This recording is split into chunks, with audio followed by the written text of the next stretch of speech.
L'Hospi vol arribar a ser el segon millor equip de Catalunya l'any 2032 i per aconseguir-ho ja busca el suport empresarial a la ciutat.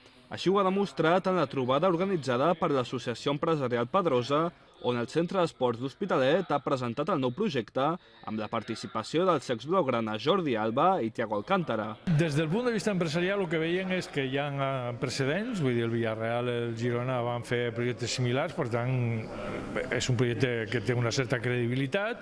A partir d'aquí és escoltar i veure com ho plantegen i veure com es pot fer.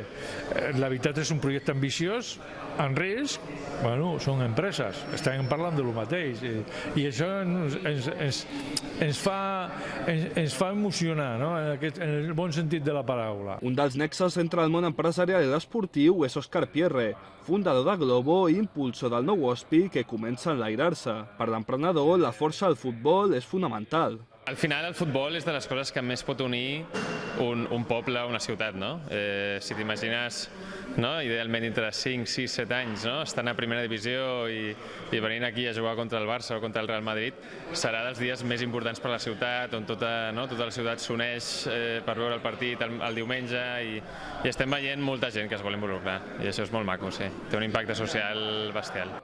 Un dels passos decisius per construir el nou centre d'esports d'Hospitalet serà l'Assemblea General Extraordinària la setmana que ve, on els socis decidiran si el club es transforma en una societat anònima esportiva.